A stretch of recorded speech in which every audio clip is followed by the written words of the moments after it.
My brother-in-law. Fran. Yeah, me, Fran. I thought you said 7 years now.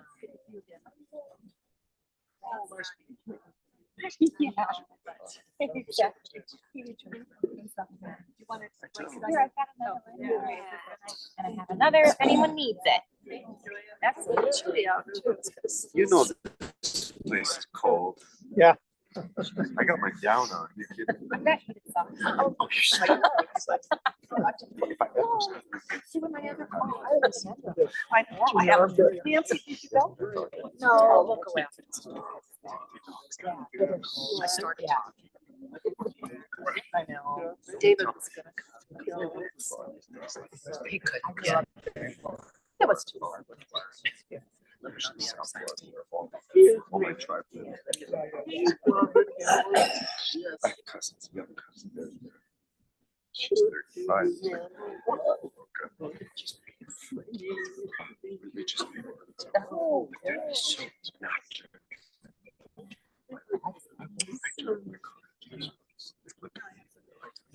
That's Danny's. Danny's dad. Fun place to visit, not fun place to It's great. yeah. What's May?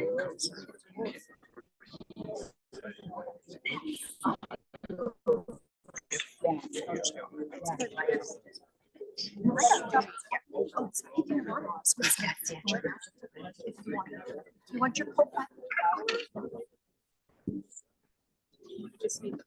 Yeah, I think Julia, do you want to ask for the? Yeah, if everyone's here. 2 things.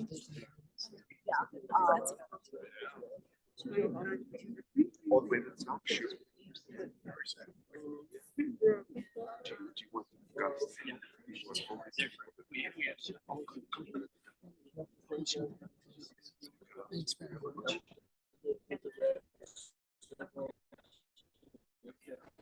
I'm not gonna leave this car.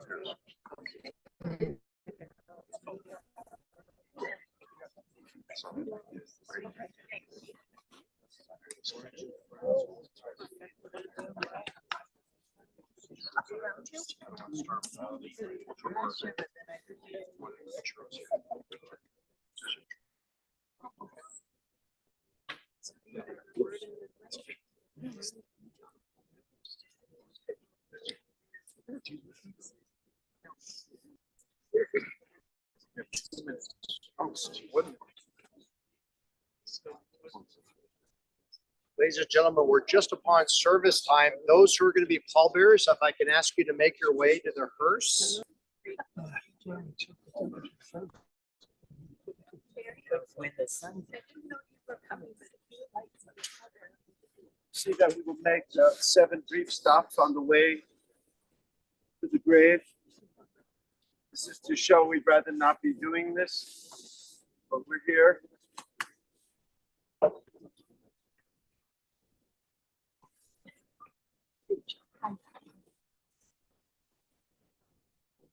Lauren, should I put the scope on your mom's hand?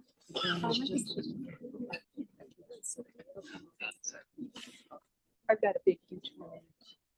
Oh. She's just saying.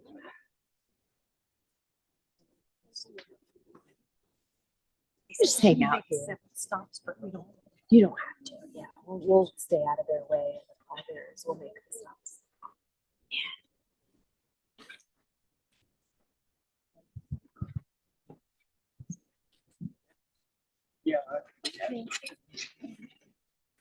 Do you want to say something? Just so you know, I can, just for the coach. No worries. That's not what you need.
You can like go around it now, right?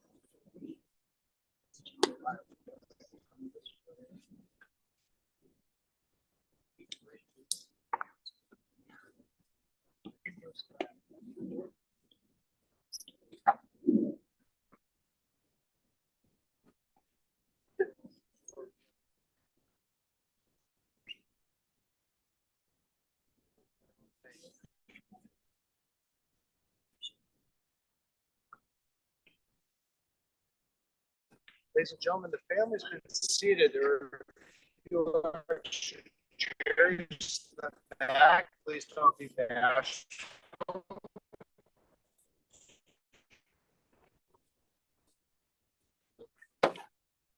If I can also remind everyone to please turn off your cell phones for the service.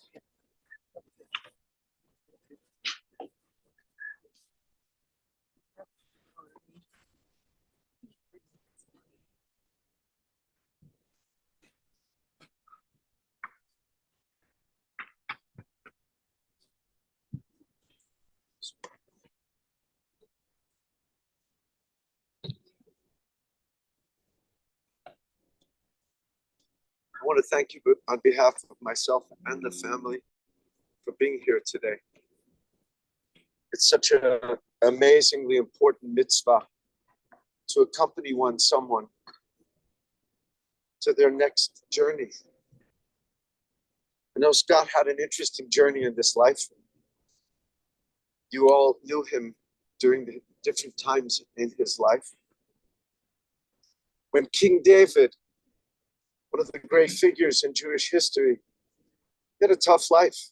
Most people know of him as the great King David, but for a good part of his life, somebody was trying to kill him, including his own children. His sons kept trying to take him out so they could become king.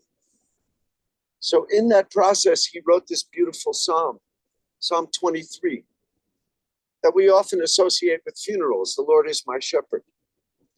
But we actually sing it on Shabbat at Mincha time in the afternoon, when hopefully we got a little schluff and we got a little rest. But King David was thinking about a different kind of rest. Rest from this crazy world that we live in. Still waters, green pastures. They're all part of that blessing that we hope for. So I'd like to sing it first in the Hebrew. We'll read it together in English.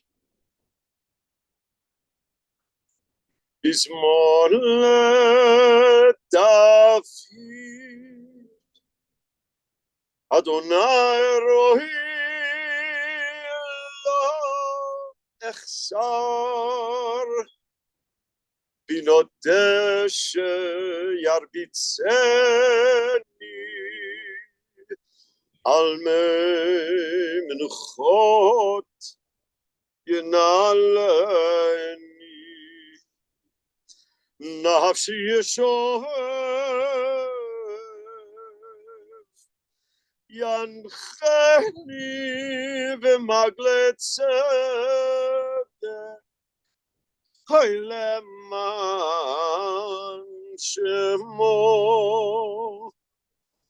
gam ki eilech begetz al mavet lo yirah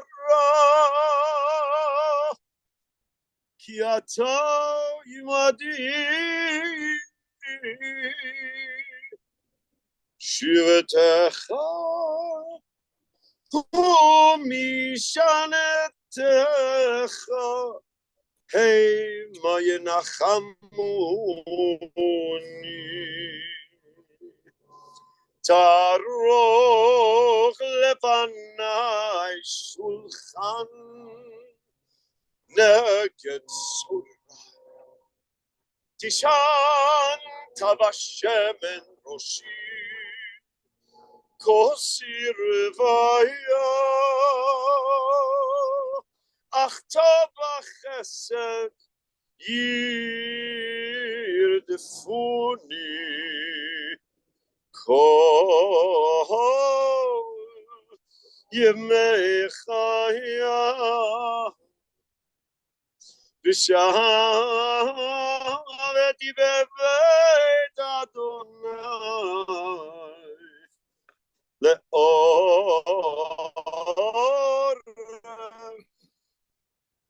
leorech yavi.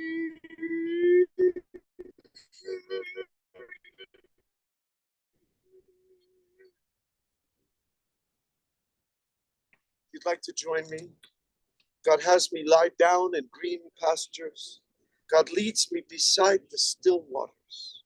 Adonai guides me on paths of righteousness. God revives my soul for the sake of Adonai's glory. Yea, though I walk through the valley of the shadow of death, I fear no harm, for you, God, are with me. Your staff and your rod, they comfort me. You set a table inside of my enemies, and yet you anoint my head with oil, so my cup overflows.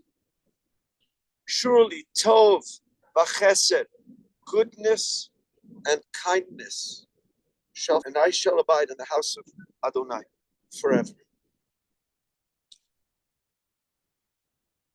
You know, when we bury someone that is young in our eyes. I'm a musician. I think of some of the greatest of them, Chopin, Mozart. They didn't make it past their 30s. We don't know our time in this world. And I guess we prepare every day of our lives for what that's going to be like. I told yesterday to my new friends that when Jacob was 127 years old, our forefather Yaakov, and he appeared before Pharaoh for the first time, Pharaoh asked him, "How old are you?" And he said, "The days of my life are not that great, but they're 127 years. So of course, the great commentator Rashi says, why did he say, what are the days of your life? It's because we live every day. We don't live the years. Every day is a struggle. And it can be great too.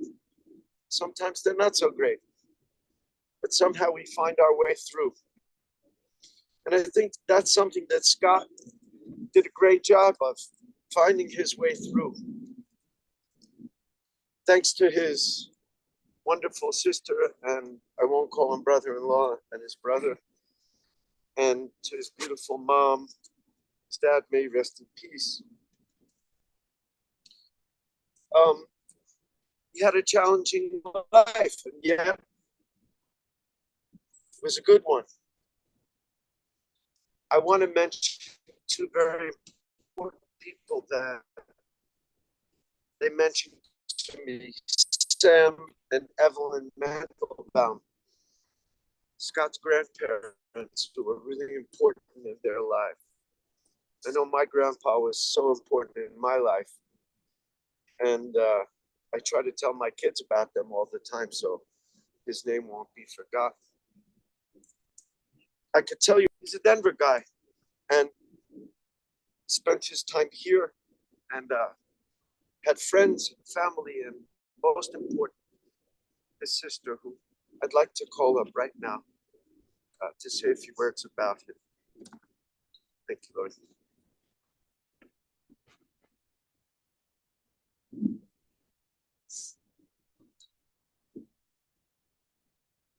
going to start with the poem.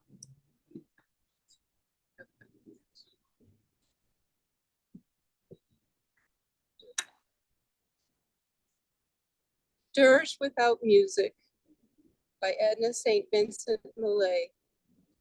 I'm not resigned to the shutting away of loving hearts in the hard ground. So it is, and so it will be, for so it has been, time out of mind. With lilies and with laurel they go, but I am not resigned. Lovers and thinkers into the earth with you. Be one with the dole, the indiscriminate dust, a fragment of what you felt, of what you knew. A formula of phrase remains, but the best is lost. The answers quick and keen, the honest look, the laughter, the love, they are gone. They are gone. Awesome. Fragrant is the blossom, I know, but I do not approve. More precious was the light in your eyes than all the roses in the world. Down, down, down into the darkness of the grave. Gently they go, the beautiful, the tender, the kind. Quietly they go, the intelligent, the witty, the brave. I know, but I do not approve, and I am not resigned. My dear sweet Scotty, the one who everyone loved. No matter where I went, the first question was, how's Scotty? Over time, I really realized it wasn't that they didn't care about me. It was that your pure love for people was apparent. Mom may not agree, but you were her favorite. She loved you to your core. You tried desperately to be the best son you could be, and you were, and Mom knew it.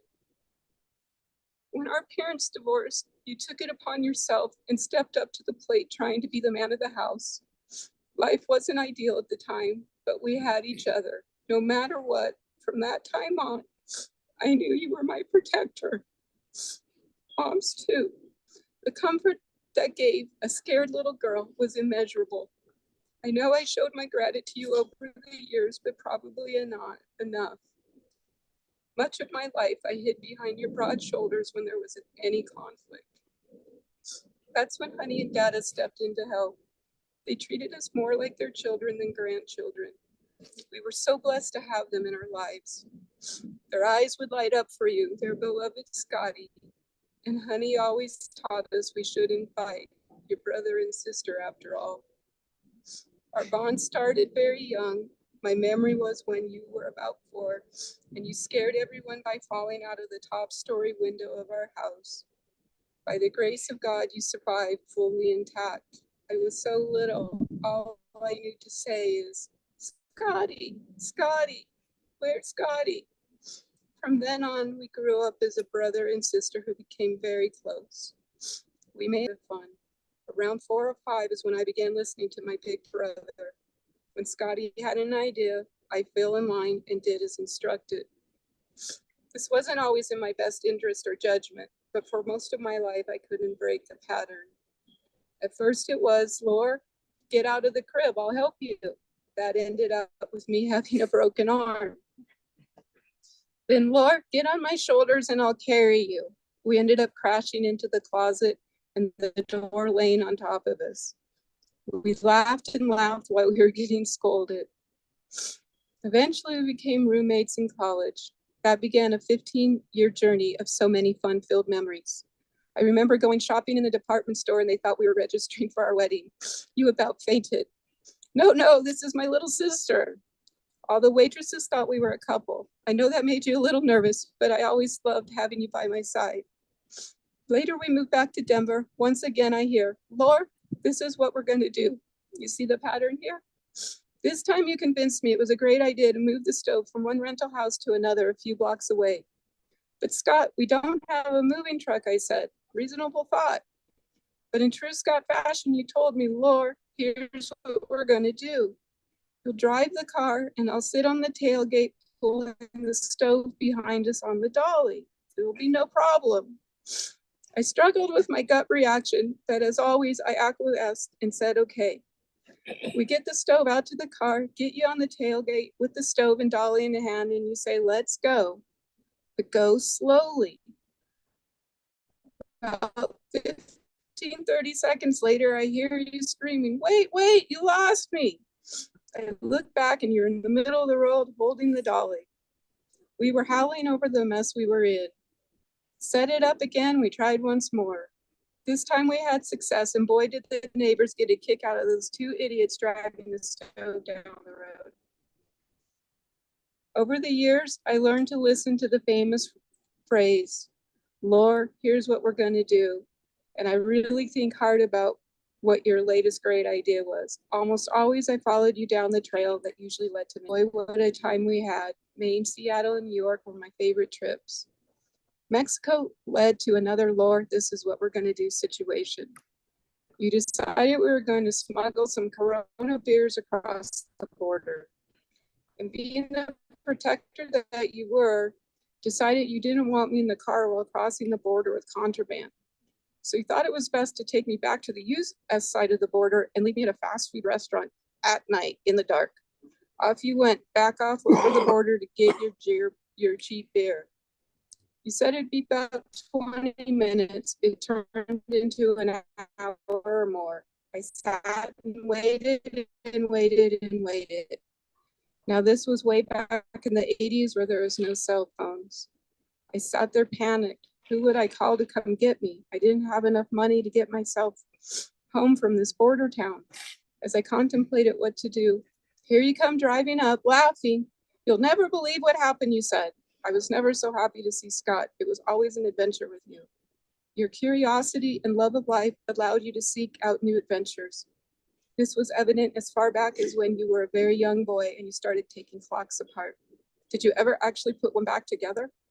Then at 10 years old, you had the confidence to pry sopapillas unsupervised. Didn't end great, but you made it through without burning the house down. You tried acting and seemed to show no stage fright.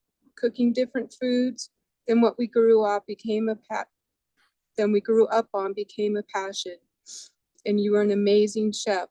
Bike riding became your thing. When you found something that piqued your interest, you went all in. Your intellect allowed you to always satisfy your curiosity. You took a deep dive into your spirituality, always wanting to learn more and apply it to your life. As an avid lover of books, you have encyclopedias, medical books, law books, self-help books, among the many. Your confidence set an example of how to try new things and opened a whole new world to me. I followed your lead per usual, and it really paid off in spades. Then there were the dogs. They loved you just like everyone did. They immediately saw you were unconditional love. Bingo and Zari couldn't get close enough to you. They'd actually have to lay on top of you. And you loved how jealous I was that they wouldn't do that with me. You were a dog whisperer and a great dog trainer. People still gasp when I say we lived with 4 German Shepherds. John reminded me of the first time he met you when he came to pick me up for our first date. At first he was intimidated by your muscles, but quickly he became to see you were just sweet Scotty. You opened the house to him in a warm, loving manner that immediately showed him your kind self. We let him into our sacred sibling circle, and he instantly became a part of our shenanigans. You had such a charismatic, charming personality. People were naturally drawn to you. My friends became yours, and yours became mine. In fact, we were alone and scared. Other friends told me he was a great character, but I always loved to see him. He was a character, but I always loved seeing him. He always enjoyed being with him. He had a great sense of humor.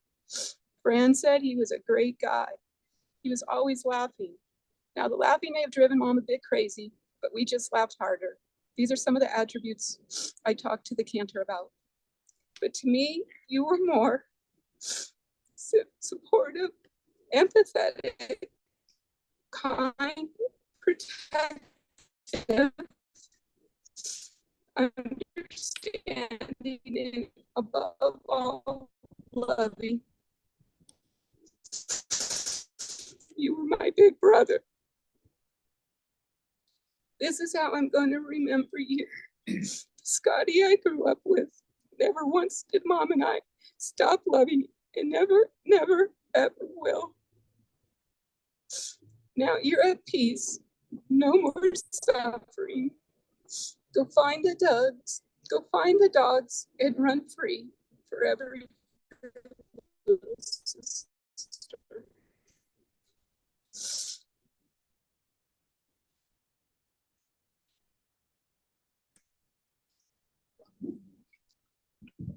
I'd like to call Panchanda.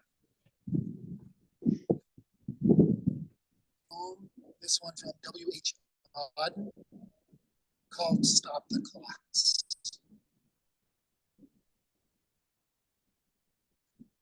Stop all the clocks.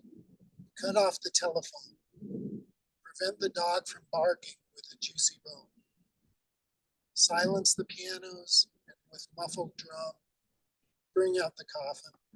Let the mourners come. Let airplanes circle moaning overhead, scribbling on the sky the message, he is dead. Put crepe bows around the white necks of public doves. Let the traffic policemen wear black cotton gloves. It was our north, our south, our east, west, our working week and our Sunday rest, our noon, our midnight, our talk, our song.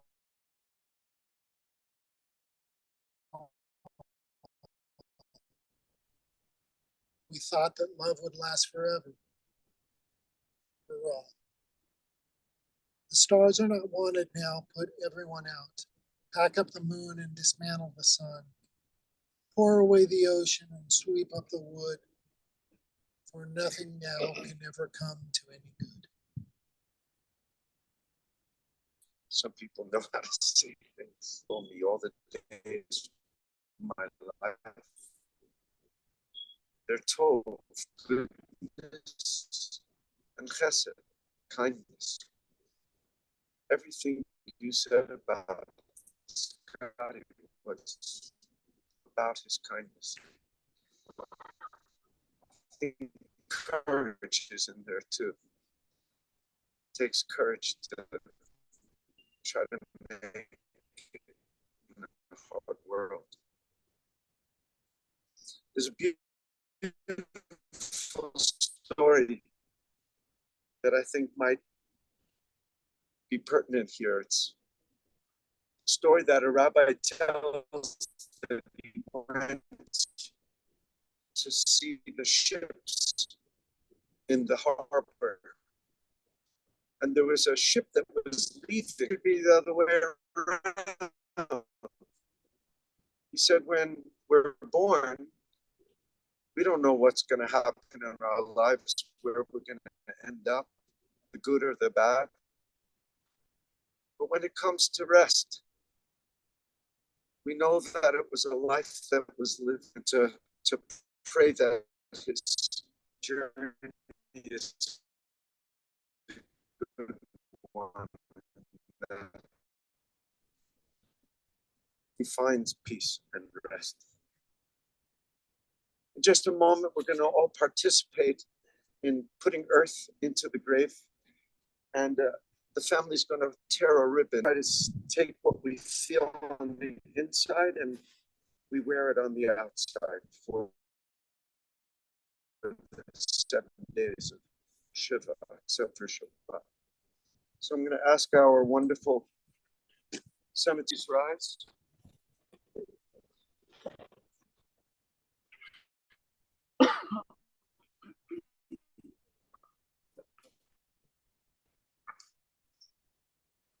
It's my dad's tradition to turn the shovel over for the first shovel.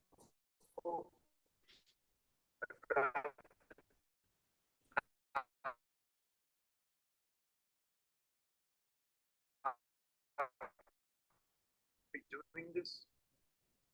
Ve'ashov ve'afar al haaretz k'shehaya, and the dust returns to the earth as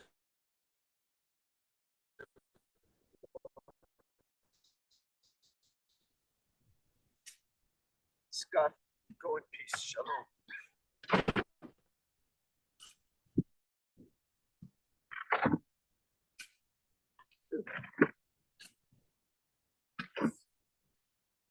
We'll ask the family to come and participate. I also ask that when you're finished, please put the shovel back in the earth. Let the next person take it, unless they need help, of course.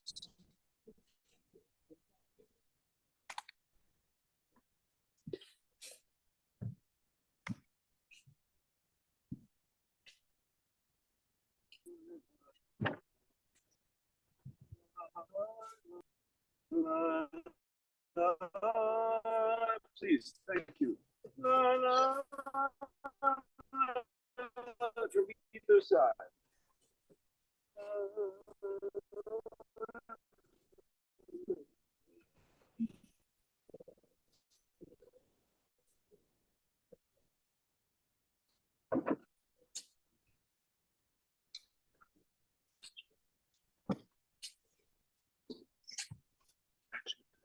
Stand if you can you stand up for a minute? Hold on, Jimmy.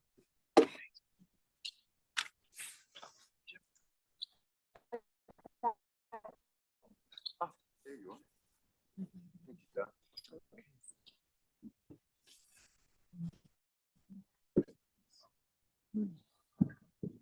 So glad. So good.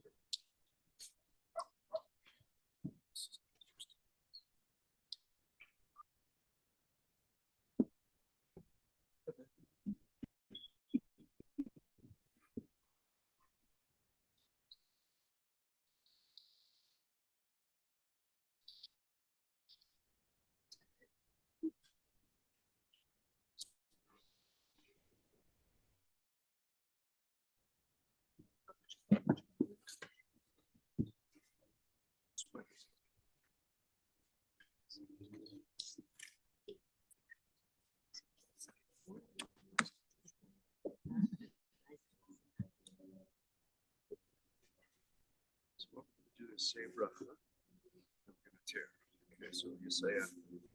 Baruch Atah Adonai Elohim Melech Haolam Dayan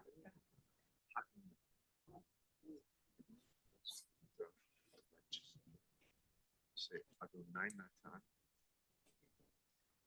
Matis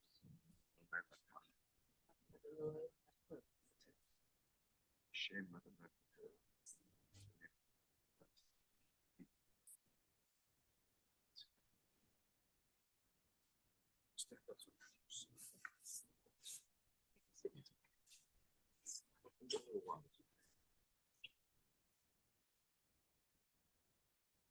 You're good.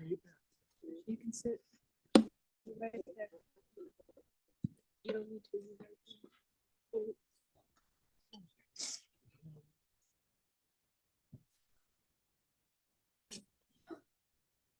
When everyone is finished, we're going to ask the gentlemen who work here to help fill in the grave before we say Kaddish. There's also a prayer that we say in which we recognize that even 100 years for a human being or 1,000 years is but a moment in God's time and hyperspace. This is called Siduk Hadin.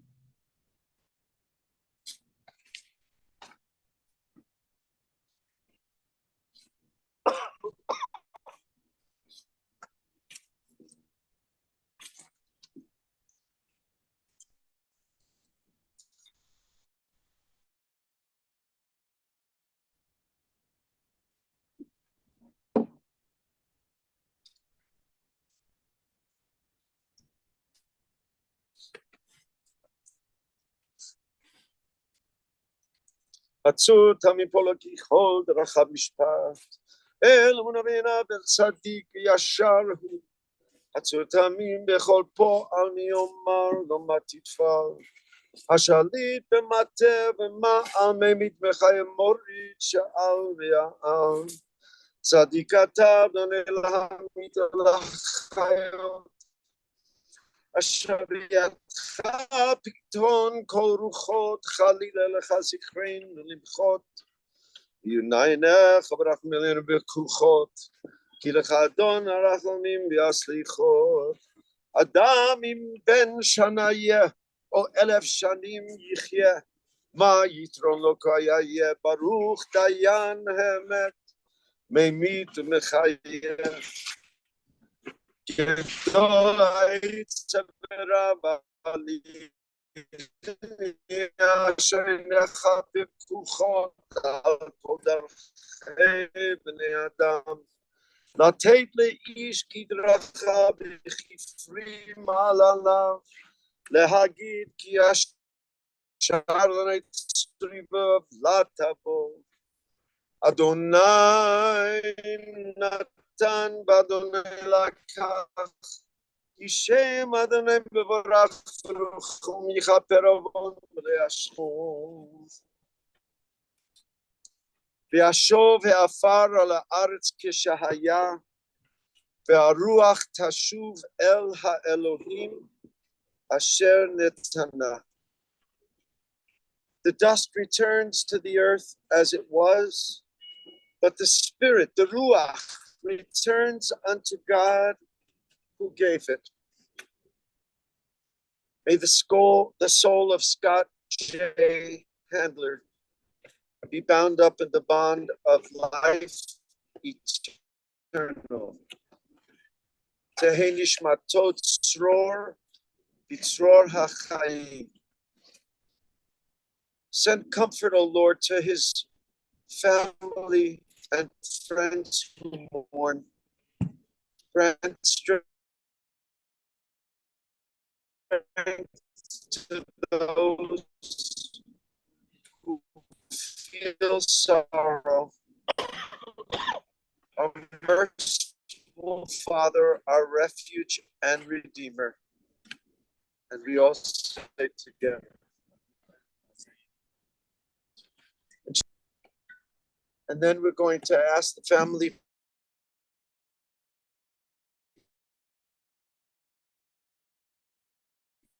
for the first time to say the mourner's Kaddish. When we're finished, we're going to form 2 lines that will lead the family through, called the Shura Kali.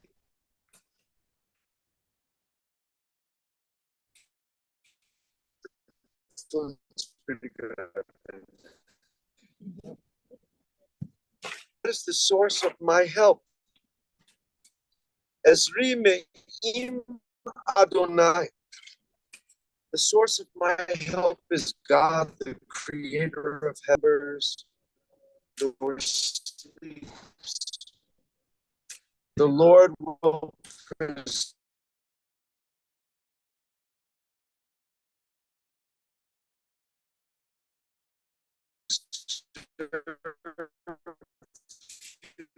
by night,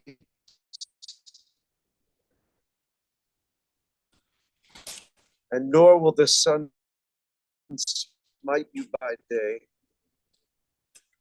God will guard your soul going out and coming in.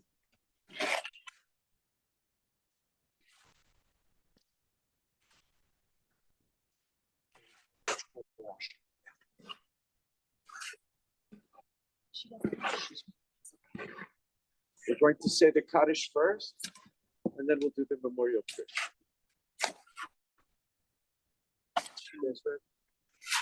Yitkadal v'yitkadash shemei Rabbah. Amen. Ve'alma divra chirutei ve'amlich malchutei v'chayechon u'v'yomechon u'v'chayei decho bet Yisrael ba'agala u'v'zman kariv ve'imru Amen. Yehi shmei Rabbah mevorach le'alam v'lomei almaya ha'ar v'yitromam v'yitnaseh v'yithadar v'yit'aleh v'yithalal shemei dekudesha v'richla v'shirata tushbechata v'nechemata damiran melma v'imru Amen. Yehi shlama Rabbah min shemaya v'chayim aleinu v'al kol Yisrael v'imru Amen.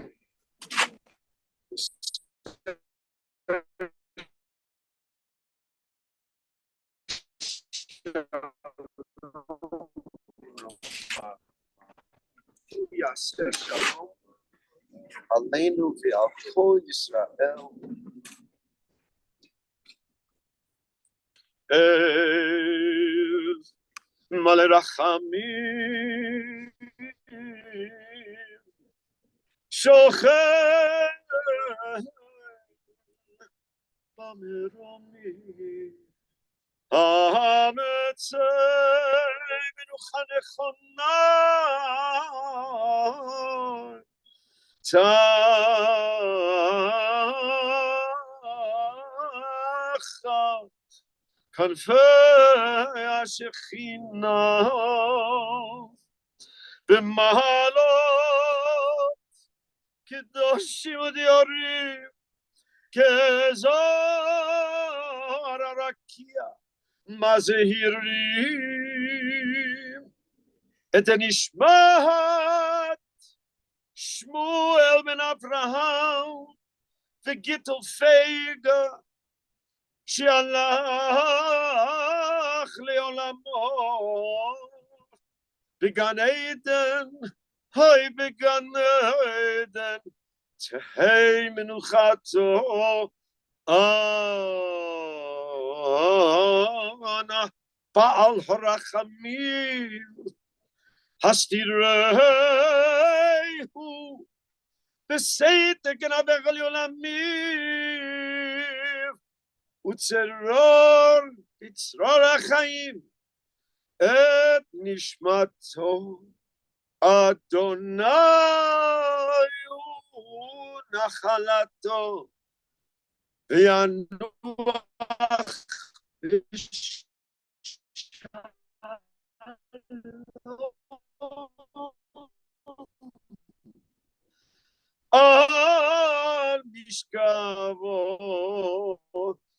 no more together.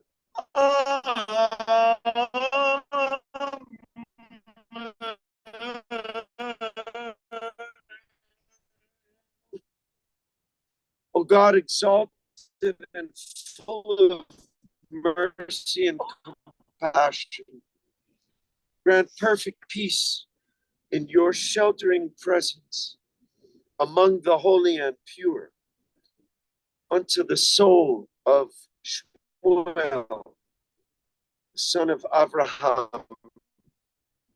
and Gittel. May his place be a place of great rest. And may you remember all the worthy of the living. May his soul be bound up. May he rest in peace. Line up if you can, right across from each other.